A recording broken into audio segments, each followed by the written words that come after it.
श्री कृष्ण गोविंद हरे मुरारे, हे नाथ नारायण वासुदेव।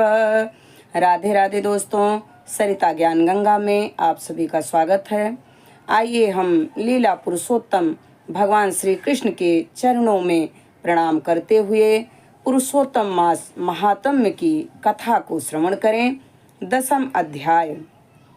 ऋषियों ने विनय पूर्वक सूत जी से कहा, हे तपोनिधि, उन महाक्रोधी और परम तपस्वी मुनि दुर्वासा जी ने उस ब्राह्मण कन्या से क्या कहा, वह सब हमें सुनाइए। सूत जी ने कहा, कृपालु मेधावी ऋषि ने ब्राह्मण पुत्री के दुख निवारणार्थ जो कहा वह सब इस प्रकार है। महर्षि दुर्वासा ने कहा, हे सुंदरी, बहुत गुप्त बात कहता हूँ, ध्यान पूर्वक सुनो। हे सुभगे, अब आने वाला 3रा महीना पुरुषोत्तम मास है।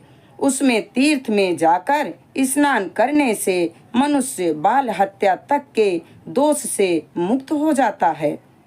हे सुंदरी, इससे अधिक कार्तिक आदि महीने भी नहीं हैं। सब महीने, पक्ष और पर्व आदि पुरुषोत्तम मास की 16वीं कला के समान भी नहीं। वेद शास्त्र के समस्त साधन इस माघ की 16वीं कला से भी समानता नहीं कर सकते। हे सुंदरी, गंगा में 12,000 वर्ष तक, गोदावरी में एक समय के स्नान तथा सिंह के बृहस्पति में एक बार स्नान करने से जो फल प्राप्त होता है, वही फल किसी भी स्थान पर एक बार स्नान करने से इस मास में प्राप्त हो जाता है। इस माह में दान, तप, जप आदि करने से मनोकामना पूर्ण होती है। इसलिए श्री कृष्ण के प्रिय इस मास का तुम भी सेवन करके अपनी मनोकामना पूर्ण करो। हे सुभगे, मैं भी इस पुरुषोत्तम मास का सेवन करता हूँ, अतः तुम भी इसका सेवन करो। मुनि दुर्वासा इस प्रकार उस ब्राह्मण कन्या से कहकर चुप हो गए।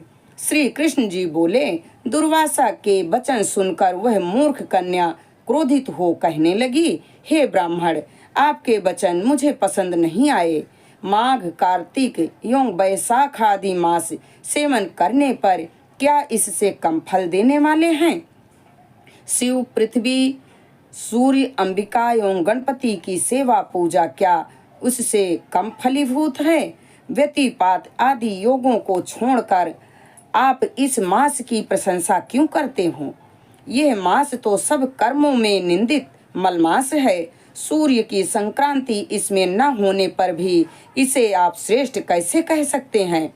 मैं जानती हूँ कि सब दुख हरि निसंदेह श्री हरि हैं, परंतु यह कैसे मान लूं कि यह मलमास श्री हरि का विशिष्ट प्रिय मास है। ब्राह्मण पुत्री के यह वचन सुनकर महर्षि दुर्वासा की आंखें क्रोध से लाल हो गई, किंतु मित्र कन्या होने के कारण उसे शाप नहीं दिया, अपितु दया आ गई। उसे अपना हित अनहित जानने योग्य नहीं समझा। पुरुषोत्तम मास की महिमा बड़े बड़े विद्वान नहीं समझ सकते, तब मूर्ख बुद्धि पुरुष तथा स्त्रियां क्या जान सकती हैं? यह बाला पितृहीना कुमारी है, दुख के कारण तप रही है, मेरा शाप कैसे सह सकेगी? इस प्रकार विचार कर क्रोध दूर करके मुनि दुर्वासा बोले, हे वाले, तुम मेरे मित्र की बेटी हो, इसलिए मैं तुझ पर क्रोध नहीं कर रहा हूँ। तुम जैसा चाहो वैसा करो, और मैं जो तुम्हारा भविष्य कहता हूँ वह सुनो। तुमने पुरुषोत्तम मास का जो निरादर किया है, उसका दंड इस जन्म में अथवा दूसरे जन्म में अवश्य प्राप्त होगा। मैं तो बद्रिकाश्रम जा रहा हूँ, तुम्हारा कल्याण हो, मेरा समय नष्ट ना हो। होनहार शुभाशुभ को कौन मिटा सकता है? इतना कहकर दुर्वासा मुनि वहां से उसी समय चले गए, और वह कन्या पुरुषोत्तम मास की बुराई करने के कारण तेजहीन हो गई। तब बहुत देर तक कन्या ने सोच विचार कर शीघ्र प्रसन्न होने वाले भगवान शिव जी को प्रसन्न करने का निश्चय किया। यह निश्चय करके मेधावी की पुत्री ने उग्र तपस्या करने का विचार किया। सूत जी बोले, इस तरह उसने महामुनि के वचन का निरादर किया और बहुत फल देने वाले लक्ष्मीपति एवं सावित्री, ब्रह्मा आदि का पूजन त्याग केवल पार्वती पति शंकर जी की आराधना करने लगी।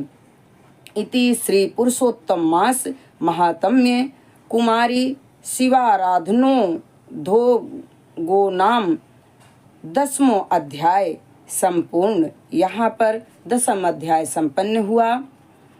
हम अपने वाणी को यहीं पर विराम देते हैं। आगे की कथा कल। हरे राम राम राम हरे हरे, हरे कृष्णा कृष्ण कृष्ण हरे हरे। पुरुषोत्तम लीला पुरुषोत्तम भगवान श्री कृष्ण के चरणों में हमारा कोटि कोटि प्रणाम स्वीकार हो। जय श्री कृष्ण।